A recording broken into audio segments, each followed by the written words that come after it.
Hello, welcome to the Let's Talk Kids Health live show, episode 59. I'm Dr. Narissa Bauer, your host. I'm a behavioral pediatrician and CEO of Let's Talk Kids Health.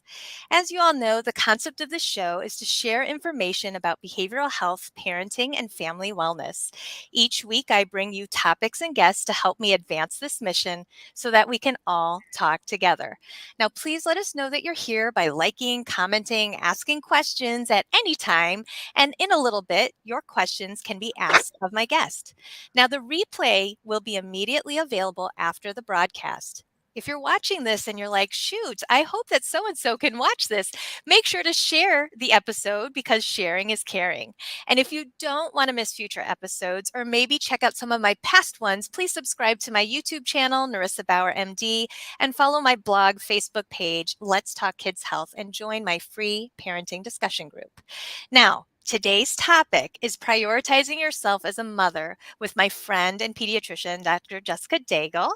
Dr. Jess Daigle is a board certified pediatrician, neonatal ICU doctor, and founder of Mom and Me by Jess Daigle MD, an upcoming in-home virtual postpartum care service that will provide medical care to newborns and education to their mamas, along with emotional and practical support during the fourth trimester. Her goal is to help new moms transition home after the birth of baby. She believes moms have to take care of themselves in order to take care of their little ones, and that motherhood requires on-the-job training. She offers one-on-one coaching to help new moms adjust to motherhood.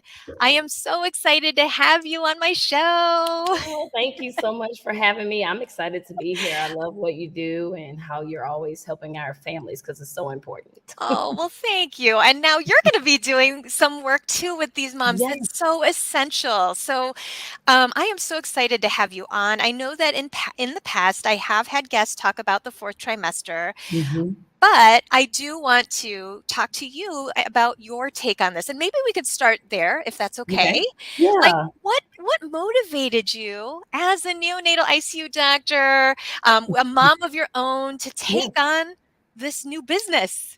Well, for me, I really enjoy working one on one with my families when I'm rounding in a hospital. So I get to see families right at the beginning. Like they have this new baby, and either it works out where the baby gets to go to the room right away, or the baby, unfortunately, sometimes has to come to the NICU. And so when I kind of sat down to think about my purpose, because I believe that we should all do things that we're called to do, I really realized my strength was in working one on one with families, and some of the struggle ends up being like a lot of concern and anxiety when they're getting ready to take home that baby. They're filled with lots of questions, hoping that they're going to get it right. And as a hospitalist, I don't get to see people after they leave the hospital. So I'm always hoping that that family does okay, that that mom finally, gained the confidence that she needed.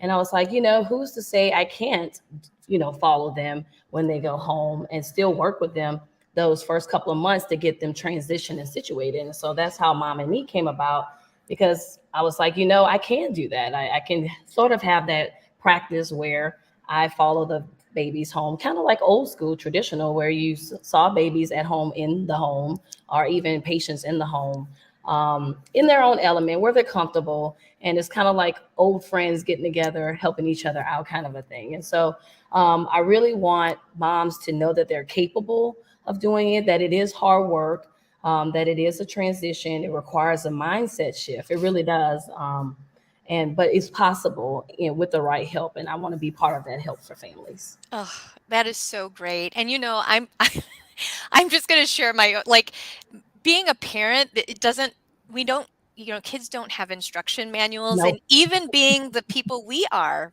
Yeah, they don't. pediatricians, right? Like I remember the first day I brought my son home, my firstborn, and he sneezed. And then all of a sudden I started crying and my mom was like, "What's going on?" I was like, "I don't know." Like I was just overwhelmed and I was tired.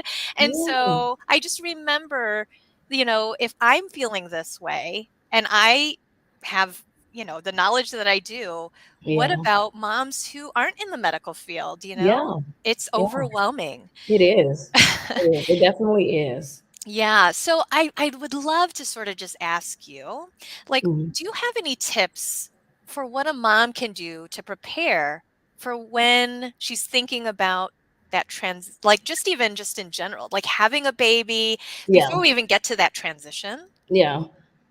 Yeah, so I think for me, I think it's important that it starts in the pregnancy, like understanding, what's ahead. And it's interesting because when you first find out you're pregnant, lots of things go through your mind, like, right, okay, is it a boy, is it a girl?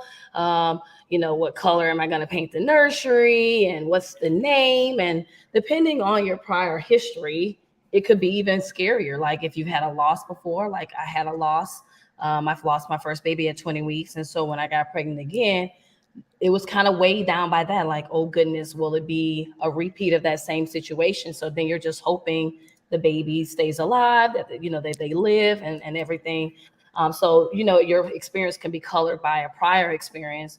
But then a lot of times it ends up just being a lot of external things, especially if it's your first time, you're just hoping everything's going to go well. But you don't really think about what's up ahead because we kind of live in the moment, and which I do think that is important. But I think in something like this, it is good to know what is up ahead. And I think preparation for anything, right? The more you know what to expect, you can kind of wrap your mind around it. And even though it won't change the outcome, like say, when you go to have a baby, it's going to be painful. It doesn't take away the pain, but you like, no, okay, they told me I was going to have to deal with this. I got someone to help me manage this anesthesia or whatever. And so you kind of, even though it hurts, I expected it. And so I think one of the biggest things people can do is take account of their resources, because when you bring home a baby, it is a lot to do. You're healing as a mom, physically recovering, which a lot of people aren't really aware of. And some people have different issues. If you had a cesarean or you had a vaginal delivery and had to have some stitches or things, you could still be dealing with a lot of healing. You have the emotional transition that you're going through. I remember before I had kids, when people used to make fun of like pregnancy hormones and stuff, you used to think that was kind of cliche, but it's really true. Like you're physically, like chemically undergoing changes that impact your mood. And so like you mentioned, busting out crying, that is normal. And so I find I'm reassuring people, like, all you're doing is normal. You do not have to apologize for crying for no reason. Like that is expected.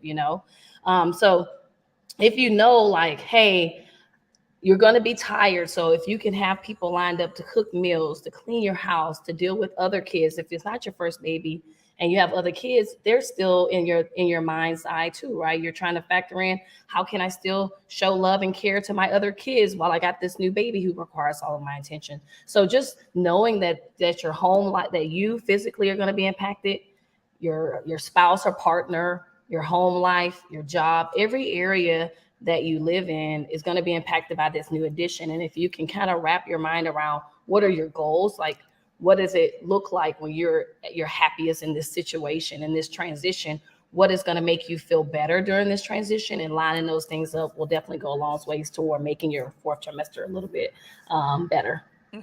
And again, I know for those folks who are watching, if you have any questions, comments, don't be Yeah. shy. Put it in the comments there. I've seen some people say hello, so that's nice. But I do want to ask you this. Like, I mean, what word of advice do you have for some of those moms who may feel like it's a challenge to ask for help, or they don't even know, like, how am I supposed to ask for help if I don't even know really what I'm going to need?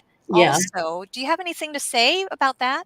I think you still can be aware. Like you're right, you won't know about a thing until you're in it. But things like even dealing with the practical things, like if you can have people who if you need a meal, they're willing to help. Or like when you have the baby shower, I always say we need to have a mommy shower, not just a baby shower. Yes. So things for the mom, like instead of someone giving you a gift card to the Babies R Us or the Amazon, say, hey, this local chef in my town will cook up meals or pre-store meals. Hey, can you give me a gift card for that? Because the reality is you will need meals, you will need your house clean. Basically, if you think about how you're living your life while you're pregnant and the things that you're doing, those things will still need to be done even after you've had the baby, but now you have this added responsibility. So it's not a matter, it is a challenge.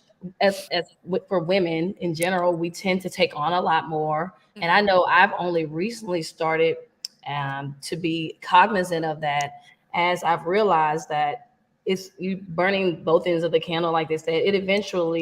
You eventually rough out, and it starts to impact everything around you, your mood, and then how you respond to that baby. And so things like postpartum depression and anxiety are a real big concern too. And I think some of that is impacted by the stress of not having help when you need it.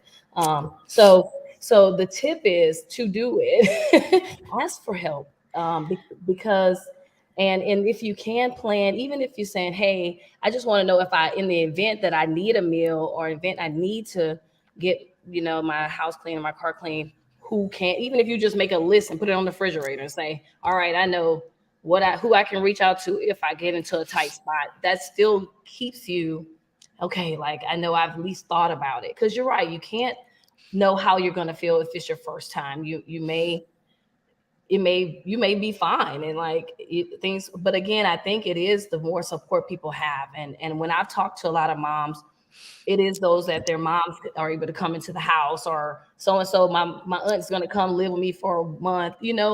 These are the people that end up doing those other things, and so it's really working itself out. It's just that people haven't thought about, that's why they don't feel as stressed, because they have tapped into a resource somewhere that is helping to take care of those other things. Mhm. I mean, I think that tip is really great, and I will say that my children are gonna be 15 and 12, so I'm kind of past that, but, if I think the tip that you said about at a baby shower, if we can also think about, like, gift cards for meals out, housekeeping services, Yes. even just, like, someone to come and do a pedicure or a manicure, like, just to make you feel, Yes. like Yeah. that's good stuff for moms Yeah. too, for their Yeah. mental wellness, Yes. Yes. Yes. It's so because we important. have to prioritize that. Yes, we do. We do. And And I and think you we're seeing yes. that more and more, because, you see a lot of this with the postpartum depression and anxiety and a lot of suicides and things lately. And we've even heard of moms recently, who have had dealt with postpartum psychosis and other things. And I just think, I feel like there's a movement, period, towards more self care. Like, I see it more everywhere over the last, since this pandemic.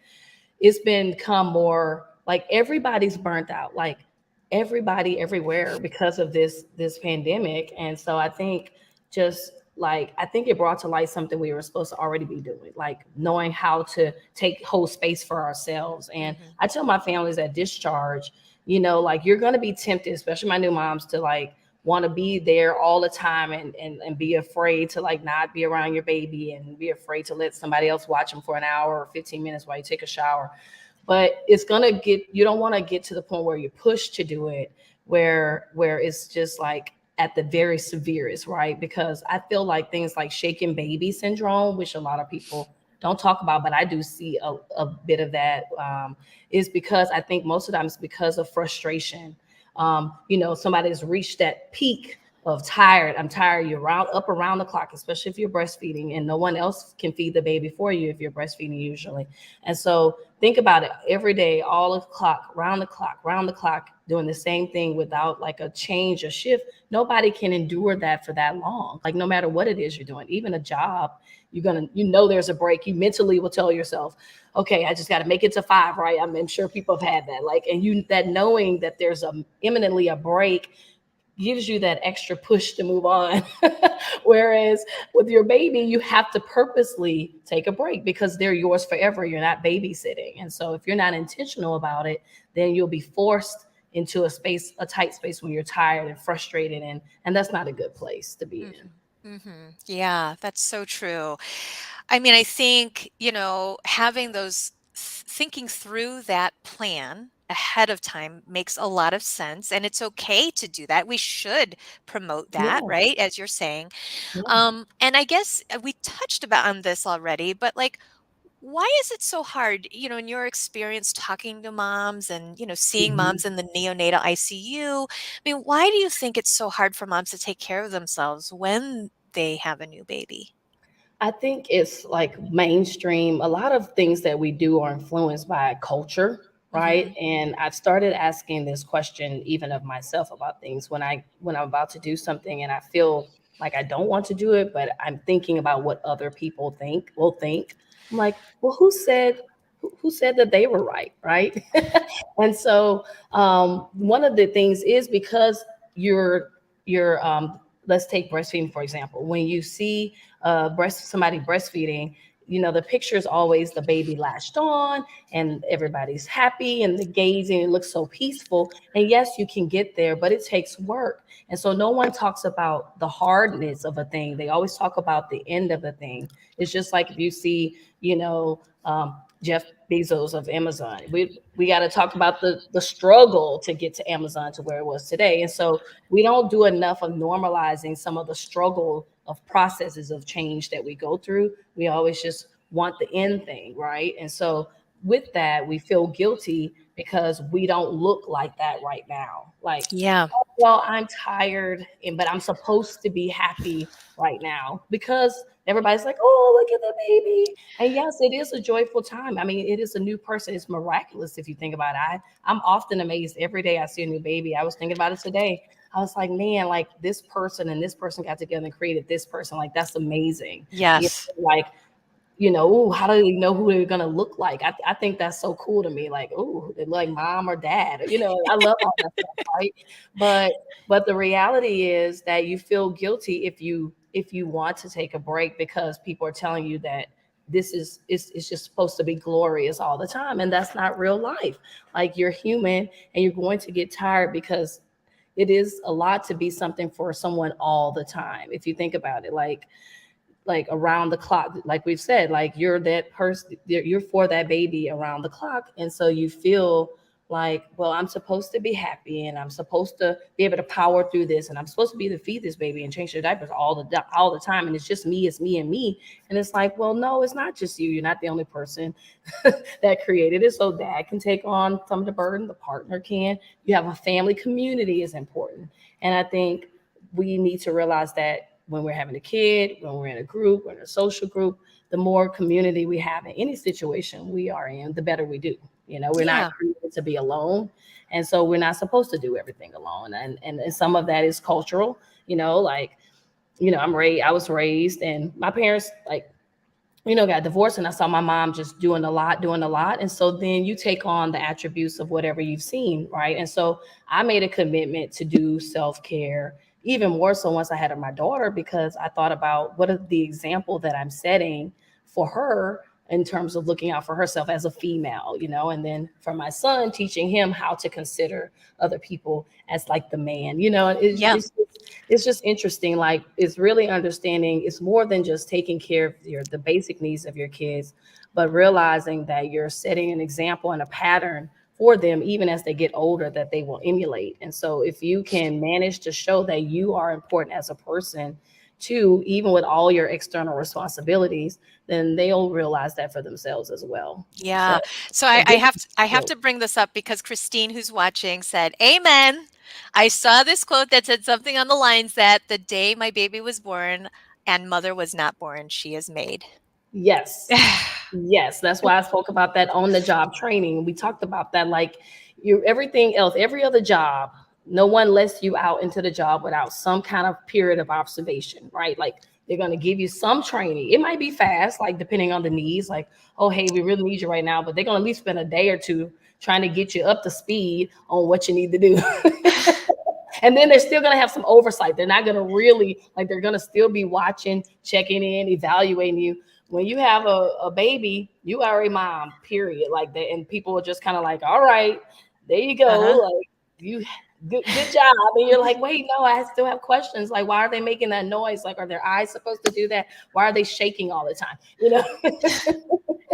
Yeah. So you don't Yeah. really get a manual. It's on the job training. It really Yeah, is. it really is. And can I just say, because you brought up breastfeeding, that it is not like just natural, like you think it should be, but I mean, No, it's awkward, it hurts. It's like it does. how do you do it? Like how do you Yes. hold? I mean, Yes. so I'm It's glad training. that yeah, I'm glad you're talking about this because again, people see on social media or in the, what's out there, the end product, the ideal. Yep. And we don't talk enough about like the process and in Yes. real life stuff. Yeah, no, you have to make it real because then that's when people will, it's kind of like telling your testimony or your story. People identify more when they realize, okay, yes, this person gets it. Like they've been there. It has more stock than just like going and read it in a book. Like, yes, you can read books that will tell you things, but it resonates more when it's a person talking with you. That's why I share my story about my babies being in the NICU and how Yep. I even struggle, even as like you mentioned, like being a pediatrician, it didn't change my outcome. It may have made me, the only advantage I would say is that I knew what a sick baby looked like Yep. because I do that all the time. But other than that, I still had the same fears. And I still reached out to other peers, like, hey, just tell me I'm not crazy. They look okay. They're doing all right. So that doesn't change no matter what your education is. If it's new for whoever it is. And Yes. even with breastfeeding, I remember I got like this little drop because my son was 31 weeks. And I remember talking to the lactation consultant, like, what is he really going to do with these like 4 drops of colostrum? And she encouraged me. And I'm glad she did because by day 3 or 4, it was more, but I had to be around the clock. And, I even hear moms tell me now in the hospital, I'm waiting on my milk supply to come in. I'm like, okay, I'm gonna have to get online and do a reel that your baby helps your supply come in. Your waiting period, you're wasting your waiting period. That you need to use them during your waiting period. Mhm. Mhm. But yes, it's not. It's a baby knows how to suck. Uh-huh. They don't know how to nurse. That's trained. They have to learn that too. Yes. Well, Yeah. and also, in the process while you're waiting for milk to come in, you're also getting used to how to hold the Yes. mechanics of the whole Yes. thing. What does a good latch look like? Yep. Yep. All of that. Yeah. And you just said something too that, like you could read all these parenting books, but actually then implementing it, putting into practice, it could be really intimidating. You're like, "Oh my gosh, I've read like 50 books and I don't know which one to believe. There's like Yeah. conflicting messages."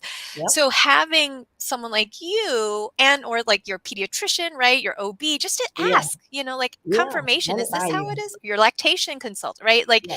that is why we say it takes a village. Yeah, it really does. And that became more apparent to me after I had my own kids because I was a pediatrician before I had kids, and so I felt like a fraud actually telling people what to do with their kids. I'm like, this mom's got 5 kids; she probably could tell me what to do. Actually, that's how I used to feel. I'm like, let me tell you what my textbook says because I have no real world experience at this point. But Well, then after I had my kids, I really felt the struggle and the frustration that they had. Because even me as a provider, I see a lot of different things, and I'm always like polling my colleagues myself, like, well, what do you tell people in this situation? Because it does vary, and so I can see how a parent can be a little frustrated because I tell my families like a lot of things in medicine on a spectrum. There are very few like hard yeses and nos, like mhm, like, and mostly it comes to do with things that are like safety related or like emergencies. Otherwise, your baby want to eat 10 and then like so and so tell them to do 12.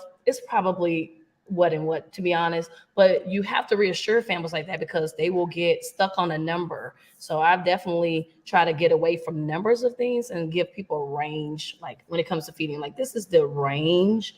Your mhm. baby may do more or less depending on these circumstances. So they're not like, oh my God, they didn't take the 25, they took 24. Some people would really be stressed out about that, Mhm. and like up all night and worried that the baby didn't eat enough and it was okay. So I really want to make sure that moms feel competent, that they can do this, that they know when to ask questions, that they have the right to. Because I tell them, this is Yes. your baby. You know what? Even if I like tell some of those moms who used to come into L&D all the time and they'd be like, I know I'm back again because I'm worried. I'm like, don't apologize because you know what?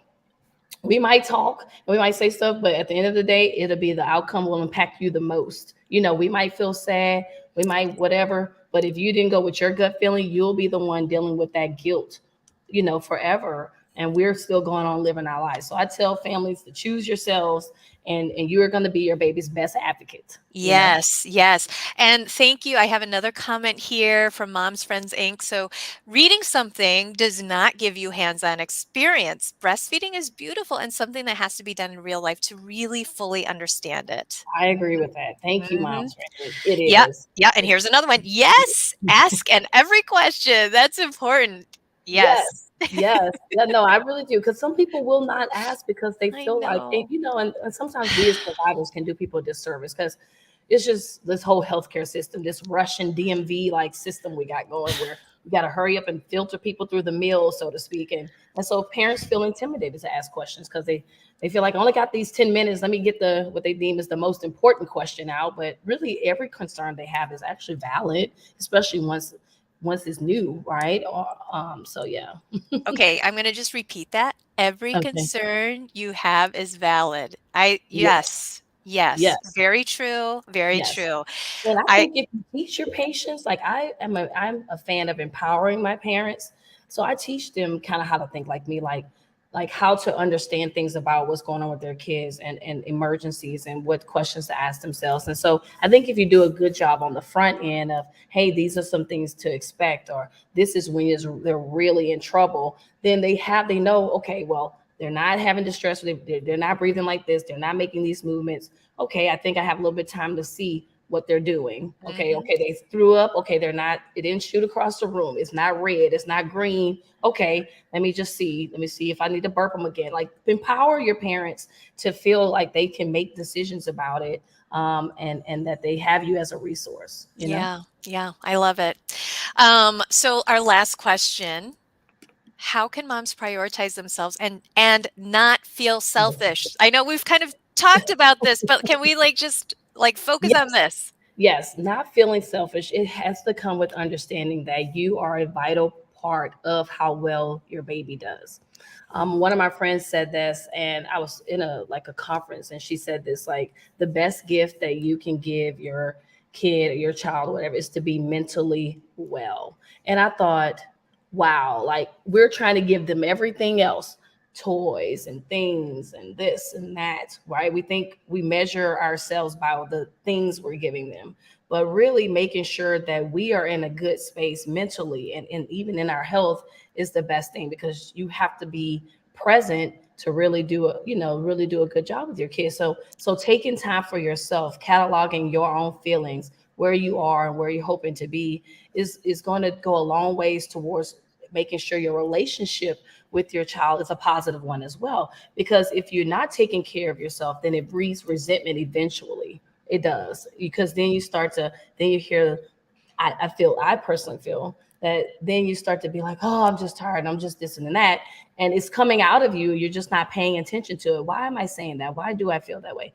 Okay, it's most likely because I've not taken time for myself. I do need a break. It's okay to listen to that, because again, you're around the clock. You're not babysitting. So if I babysat, so I knew eventually I was going to be, I was going to be dropping little Johnny off to his mom at 5 o'clock, and I was going to have that time I wanted to myself. Yep. Well, when it's your child, You, there's no giving them, we have a no return policy at the hospital. I want to put that out there. No return policy. But so you have to schedule it in and realize it's okay. Like that allows other people who will have a good influence, like the grandma or the aunt. They get to get their love in, while you and dad go, or you and your partner go get a bite to eat, for That's important too. That's important too. yes, And yes. you have We're grandparents who live on want that. to help, like Yes. let them help because then Yes, yes, yeah. yes. You didn't make the baby by yourself, and so that alone lets you know the community is needed. Like you need help because you didn't even do it by yourself. You need So help. we've gotten some wonderful comments here from Okay. Christine. I'm going to show them again. Thank you, Christine, Okay. for watching. I think a lot of times new moms are on autopilot with the daunting task of keeping baby healthy and alive the minute we leave the hospital. I think that is why we put ourselves on the back Yeah. burner. Yeah. Yep. Yep.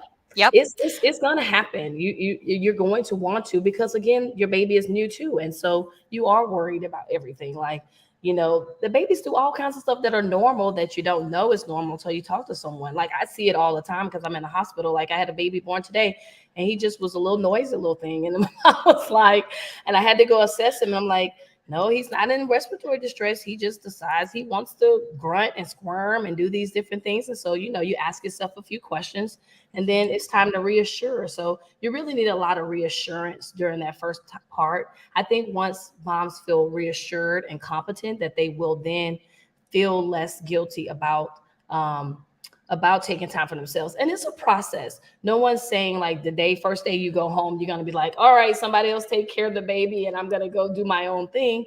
That's not Yeah. realistic. I'm not saying you have to do it that day, but I think you need to build up to it, plan for it. Like, okay, on Fridays is my day to do whatever. Like I'm gonna, what and again, it's kind of like learning about yourself. The issue is that we're still oftentimes learning how to take care of ourselves, even once we have kids, if you're Ye honest about it, right? Like yes. you're still learning who you are, what you like, who you want to be. And that's an ongoing process too. So it's like you're doing two things in parallel. You like being a mom and being a woman, and they're not mutually exclusive. Unfortunately, it's like you're driving the same two cars on the same highway.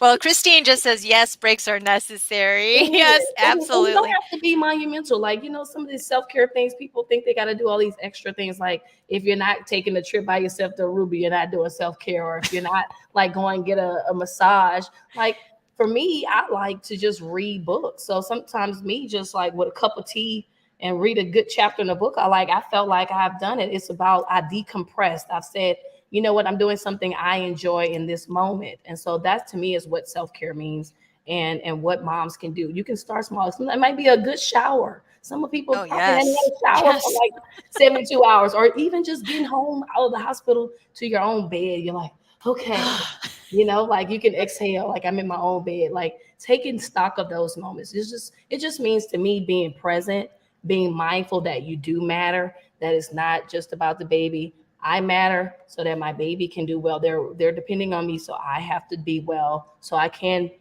so that cycle Yeah. flows in a good direction. Yeah.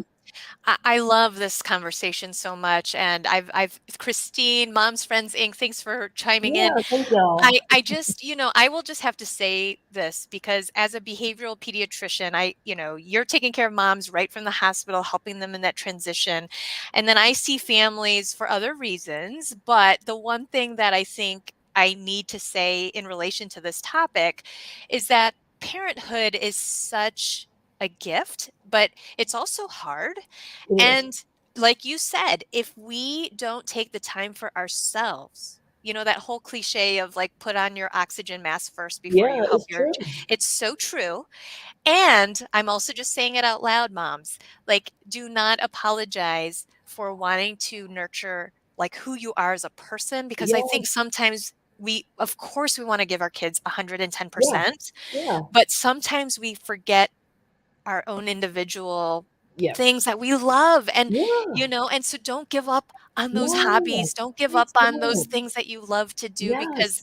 that is also a who you are identity wise, Yes, yes. And you you're know. teaching your kids. Your kids are watching. Like my son made a joke one time. I was telling him I was tired, and he was like, "It's because those nurses are calling you all night." And I was like, "Well, I'm gonna call Liam." And he was like, "Well, you could just find you another job and just text them that you're not coming back." And I was like, "Is this what he think about my job?" And it's funny, like they're paying attention to the things that you're paying attention to, the things that stress you when you make comments about things, or you huffing and puffing, or you know what I mean? Like at least my kids are. They question and they Oh, make no, comments about I it. mean, kids pick up on our emotions, our They stress level. We do. don't even have to necessarily talk about it, Yeah, but they are just in tune to that. So they again, are. I think if anything, the one thing that this pandemic has really like done for us as a society is really highlighted the need for prioritizing mental health Yes. and Yes. mental wellness Yes, because our kids, everybody, and yes. babies pick up on moods too. So I Hmm. always tell my moms when they're breastfeeding, like, you want to be, yes, it is stressful, but find ways to kind of take a deep breath, even if it's just holding the baby skin to skin and taking some deep breaths and taking in the fact that you are alive and your baby is alive. Sometimes it's just little thoughts like that because we do get caught up in the, like Christine said, what we have to do. Okay, and next, now it's time to change the diaper. I just put them down, and okay, now I need to think about a meal, but okay, I put that load of laundry in, I need to fold that, and like we're just running and running and running, and so unfortunately, we are in a society where you have to schedule in. If you need to write down from 12 to 1 every day, you are doing absolutely nothing. Then hey, do it, okay? And that's going to even help you feel better because you've even thought about, like, you know what, I put this on the clock. It's non-negotiable because everybody's doing and everybody's taking and taking and taking, and so you have to schedule yourself in. And it's not on purpose. Everybody's out to try to live their own life, so to speak, and while doing that, not everyone is going to consider you because they're trying to consider themselves too. So you need to consider yourself at least, like, so that way at least one person is doing it. Yes. Yes. And hopefully, your partner, Yeah. the rest of the people in your support team. And again, just knowing who you can rely on, your Yes, it's so pediatrician, important. your spouse, your Yes. extended family, if they're available. Yeah. Um, Yeah, and that's hard because some people don't have that. Like yes. if you look at other cultures, and I know you had a guest on that talked about that, about how in other cultures they do cater a little bit more to moms even after they've had the babies, almost like they're still pregnant for almost at least the next year. Yeah. And so if they're doing that, that must mean it's important. Like people don't just do things just because like they've noticed something. It's important. It's Yeah. important for moms to still have that help after they've had the baby, and even on after. You're right, it does take a village. hmm Yeah. So, where can people find you? And please tell me a little bit more. I know I introduced you in your bio with Mom and Me, but tell me what's going on with that and how do Okay. people find out more information? So right now, I'm actually going to update my website, but I have a landing page, www.momandme.com/stop overwhelm, because I'm on this mission to stop overwhelm when Okay. moms have the baby. I want them to be, to understand what's normal and have strategies like this, like knowing how they can plan best to have their best fourth trimester, and set that tone for motherhood for themselves.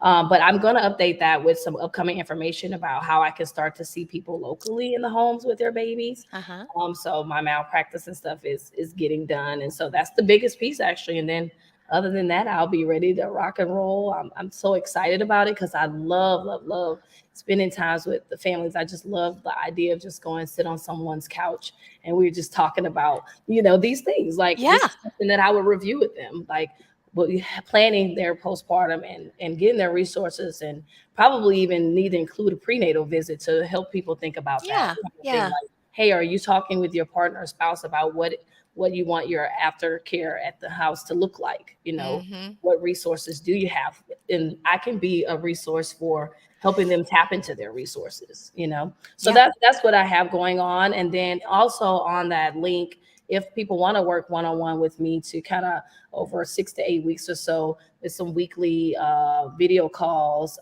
to talk about how they're transitioning at home and be able to ask questions and get tips, while they're transitioning.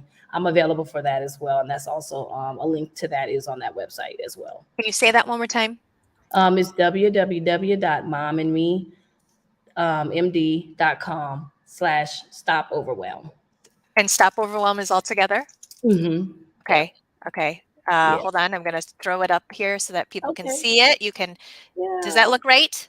Yep. That's me. momandmemd.com, stop overwhelm. And I'll put this in the show notes too so Okay. that people can click Yeah, on and they can that. join And I have an email list on there they can join, and when they do, they'll get my 5 top tips to stopping overwhelm, which includes a lot of what we talked about today. Is prioritizing yourself.